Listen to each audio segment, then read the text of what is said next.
Assalamualaikum warahmatullahi wabarakatuh. Selamat datang di kelas periklanan dan kali ini kita ada di pertemuan kedua.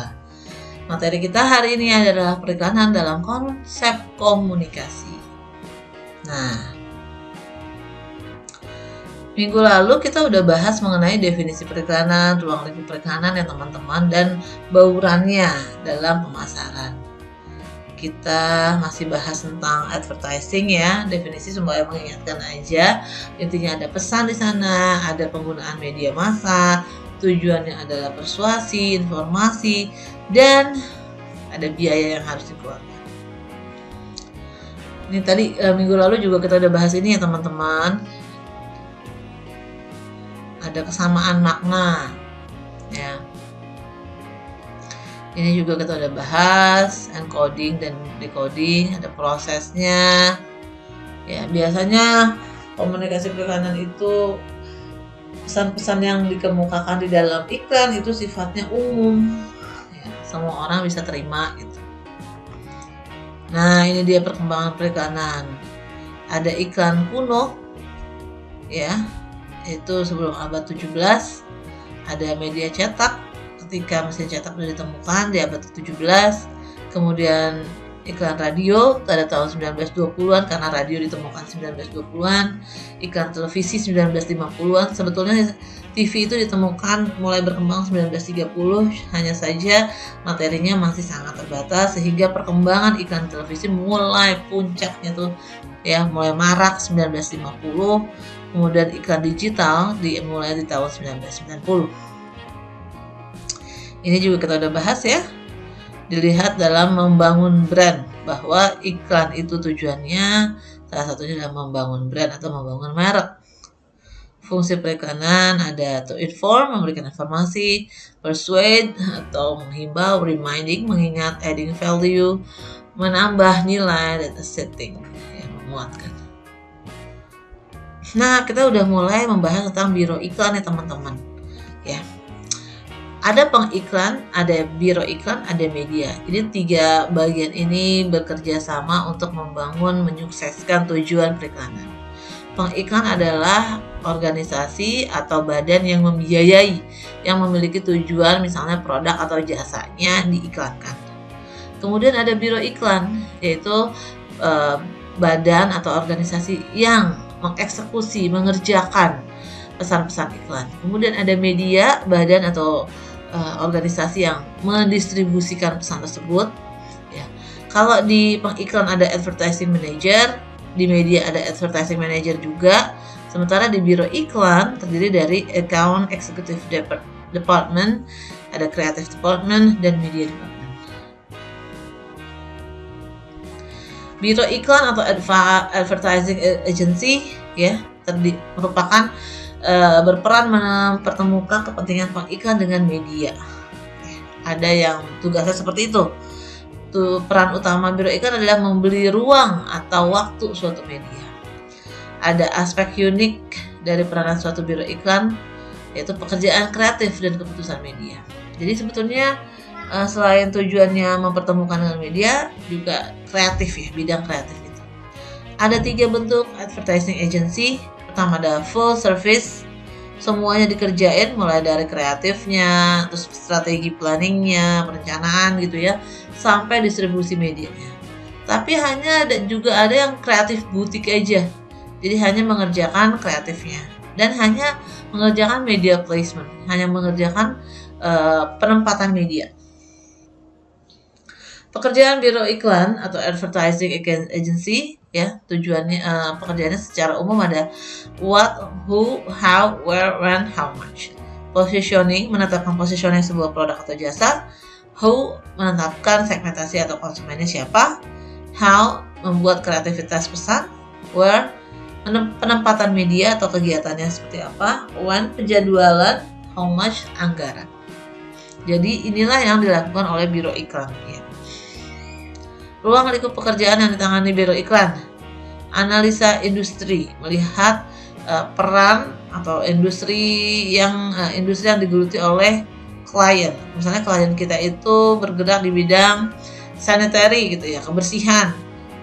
kebersihan lantai, maka dia akan sebagai biro iklan dia akan menganalisis siapa aja kompetitornya, terus yang lagi berkembang apa gitu, produknya seperti apa, biasanya orang-orang mencarinya pas kapan, pokoknya yang berurusan dengan industri tersebut dipelajarin.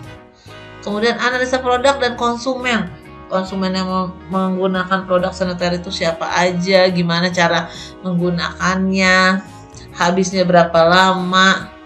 Analisa pasar ya juga, harganya ya, terus pesaing, terus yang disukai pasar seperti apa, sasaran konsumen, tujuan strategi pemasaran, produk, penetapan tujuan periklanan, strategi kreatif dan strategi media.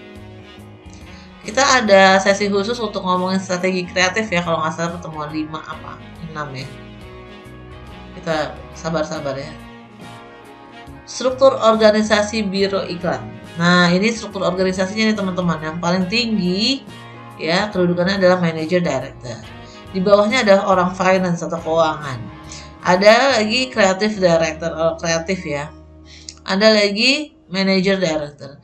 Di bawah kreatif ada strategic planning. Ini orang yang kerjaannya atau badan yang meneliti, strategic planning, meneliti, menganalisis ya produk, jasa, pasar. Nah, kenapa? Ya, dengan hasil penelitian tersebut bisa menjadikan masukan kepada orang kreatif. Di bawah manager director ada account manager, ya ada eksekutif, account eksekutif. Nah, art director, copywriter ini ada di bawah kreatif. Gitu teman-teman. Divisi yang biasanya ada di dalam sebuah periklanan, ada creative department tadi ya, copywriter, desain grafis, penulis ya, biasanya copywriter itu juga penulis ya. The media department, bagian ini mengurusi media yang cocok ya, pokoknya penempatan media dialah yang pegang. Client Services Department, bagian ini berfungsi berkomunikasi dengan klien dan kreatif, menjembatani antara klien dan bagian kreatif. Nah, perjalanan kita menuju eksekusi gimana ya? Kita kalau mau memproduksikan gimana? Pertama adalah brief dulu. Brief ya dari klien, memberikan presentasi. Saya produk saya misalnya apa tuh tadi sanitary ya, pembersih lantai misalnya. Pembersih lantainya ini bagus banget nih, pokoknya aman bersih selama seminggu misalnya. Harganya juga bagus dan terdiri dari bahan-bahan alami. Itu brief tentang produk. Nanti ada lagi brief tentang halayak yang tujuannya siapa. Kemudian analisis kompetitor, pesaingnya siapa. Setelah udah brief, kita analisis kompetitor, cari pesaingnya, kelebihan, kekurangan pesaing kita biasanya pakai SWOT ya, strength, weakness, opportunity, and threat. Ya. Lanjut pada creative media recommendation. Itu baru setelah itu di rekomendasi terhadap medianya. Baru present to client. Jadi kalau kita udah dapat benang merahnya, sepertinya yang cocok ya melalui analisis di atas, pesan yang efektif disampaikan kepada masyarakat adalah begini-begini Pak, gitu.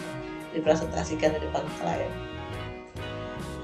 Kegiatan brainstorming, diskusi di dalam agensi, media brief, creative brief, dan agency discussion. Ini semuanya emang kegiatannya tuh meeting terus ya teman-teman.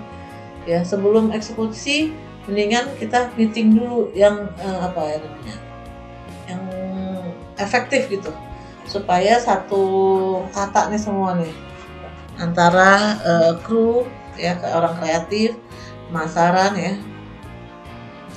Do you know your customers? Gitu. Jadi harus ada riset halayak sebelum eksekusi, sebelum ngerjain iklannya, riset halayak dulu yang berbarengan dengan datangnya brief tadi. Mengenal halayak, know your audience, ya, merupakan hal yang penting. Apa aja poin-poin ya? Pertama timing, pesan yang tepat. Tadi saya cerita itu ada produk-produk yang hanya dibeli orang di awal bulan atau di akhir bulan. Setelah timing ada bahasa yang harus digunakan. 3, sikap nilai yang harus ditampilkan agar efektif. Jadi kalau orang Indonesia pernah ada kejadian ya teman-teman, sebuah produk minyak ya itu disebelin sama ibu-ibu gara-gara iklannya yang masak ya pakai tangan kiri nuang minyaknya. Nah terus ibu-ibu tuh banyak yang protes mengatakan bahwa wah nggak sopan. Berarti ada nilai-nilai yang digunakan oleh orang Indonesia bahwa kalau masak menuang itu pakai tangan kanan. Itu kejadiannya tahun 80-an ya teman-teman gitu. Atau juga yang ayam ada di atas kepala, pernah dengar nggak? Nah lihat kan mie instan iklan itu juga dianggap tidak sopan gitu ya, melecehkan guru dan segala macam. Itu jadi harus dipikirin juga ya, sebagai orang kreatif juga harus mikir bahwa sejalan nggak sama nilai-nilai yang dianut oleh halayak kita. Mengenal halayak, materi kampanye, jenis media, efek kampanye yang hendak dicapai.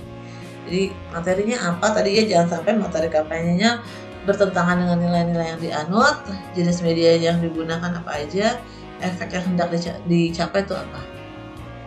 Mengenal halayak, ada demografis, psikografis, geodemografis ya, kombinasi gaya hidup.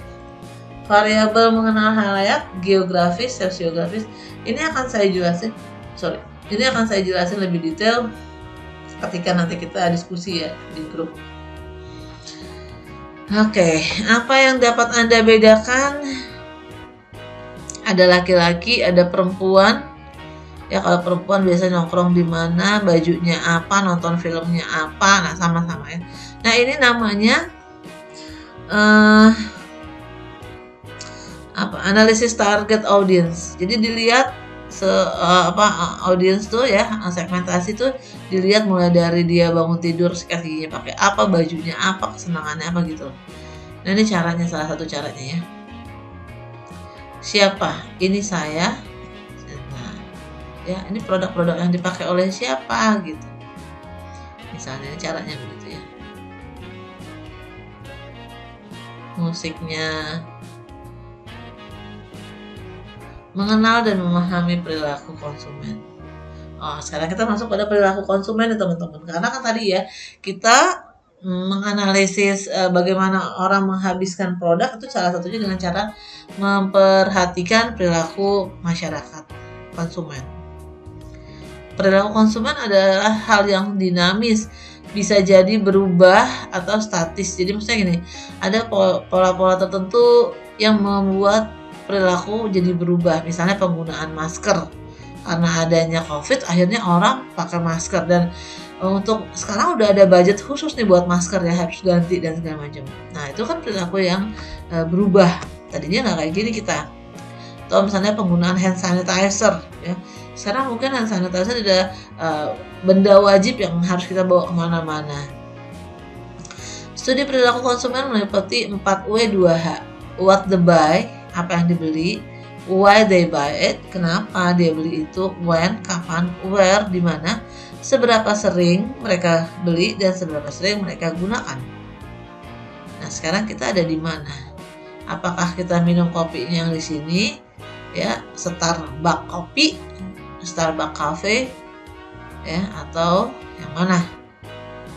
Yang mana nih rokok yang dipilih juga ya? Jadi itu kan perilaku konsumen. Manfaat dari hasil studi perilaku konsumen: merancang bauran pemasaran, menetapkan segmentasi, positioning, ya, formulasi analisis lingkungan bisnis, dan mengembangkan riset. Jadi ini tujuannya, ujung-ujungnya adalah strategi marketing dalam hal pesan iklan. Gitu teman-teman. Segmentasi pasar. Segmentasi pasar adalah proses mengkotak-kotakan atau menggolong-golongkan ya kelompok pasar yang memiliki kesamaan respon dalam membelanjakan uangnya. Misalnya kelompok remaja, kelompok mahasiswa gitu ya, kelompok ibu-ibu arisan misalnya ya. Sementara positioning adalah proses menempatkan suatu produk di dalam benak masyarakat. Positioning. Jadi misalnya ada banyak apel, tapi ada satu apel yang berbeda. Itu bagaimana cara menempatkan satu produk di dalam benak masyarakat. Apa yang membedakan? Gitu ya. Nah, yang membedakan itu kita kenal dengan istilah positioning. Membedakan nggak sekedar dilihat dari logonya aja teman-teman, tapi juga dari sisi konten.